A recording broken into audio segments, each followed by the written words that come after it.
بسم اللہ الرحمن الرحیم۔ السلام علیکم، میں ہوں آپ کا بھائی عباس حمدانی اور آپ دیکھ رہے ہیں جعفریات ٹی وی۔ آج کا ہمارا موضوع گفتگو ہے آئیڈیالوجی۔ اے ناصران ولی الاثر اجر اللہ فرج شریف، آپ جانتے ہیں کہ ہم کتاب کربلا کے اوراق کو الٹ کر ولی الاثر اور ولایت اثر کی نصرت کے مختلف اسباق پڑھ رہے ہیں تاکہ ہمیں اپنے زمانے کے مالک مطلق کی نصرت کی راہیں مل جائے اور ہم بھی کربلائیوں جیسا رزلٹ حاصل کریں۔ دوستو، یہی قانون الہی ہے کہ وہ صرف آئیڈیالوجی عطا فرماتا ہے اور آگے وہ کسی کو مجبور نہیں کرتا، بلکہ وہ فرماتا ہے کہ یہ ہماری آئیڈیالوجی ہے، اگر تم اس پر عمل کرو گے تو اس کے رزلٹ کی ذمہ داری ہماری ہوگی۔ اگر تم اپنی کوئی آئیڈیالوجی اڈاپٹ کرو گے تو اس کے رزلٹ کی ذمہ داری تمہاری ہوگی۔ وہ تو ملکوت اور ابلیس جیسے ملاؤن کو ایک ہی آئیڈیالوجی عطا فرماتا ہے کہ عمل کرنے نہ کرنے پر مجبور نہیں کرتا، جو عمل کرتا ہے اس کا رزلٹ وہ خود سنبھال لیتا ہے، اور جو عمل نہیں کرتا تو وہ ابلیس بنتا ہے، مگر اس کی اپنی آئیڈیالوجی نے اسے ایسا بنایا ہے، اللہ نے نہیں بنایا۔ اس طرح کربلا والوں نے پوری انسانیت کو ایک آئیڈیالوجی دی ہے اور اپنے ولی الاثر علیہ السلام کی نصرت کر کے نصرت کی ہر راہ کو شارع حق بنا دیا ہے۔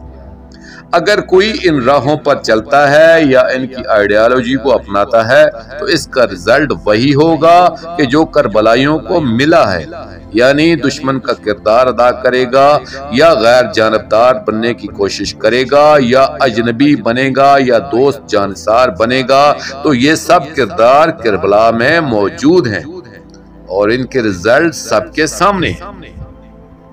دوستو، یہ تو آپ جانتے ہیں کہ کوئی زمانہ اپنے زمانے کے امام و حجت و ولی الاثر علیہ السلام سے خالی نہیں رہتا۔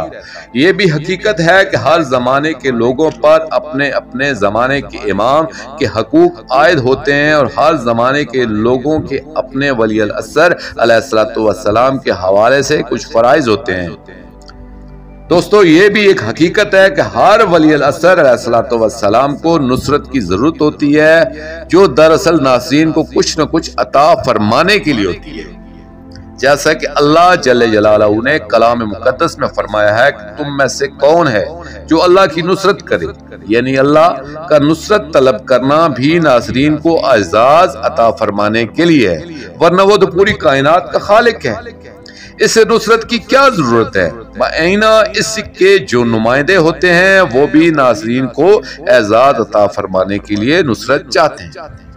دوستو، آخر میں شکریہ ادا کروں گا اپنے مرشد کریم سید محمد جعفر الزمان نقوی البخاری سرکار دامِ اللہ تعالیٰ کا۔ یہ مضمون میں نے ان کی کتاب انتصار ولایت اثر سے پیش کیا ہے، اور آخر میں اپنے پاک شہنشاہ کی بارگاہ میں دعا کریں گا، اللہ جل یا ولی المظلومین، یا امان الخائفین، یا سفینۃ النجات، اجر اللہ تعالی فرجک وصال اللہ مخرجک وظہورک، یا ربا محمد وآل محمد صلی اللہ محمد وآل محمد واجل فرج آل محمد صلی اللہ علیہ وآلہ وسلم۔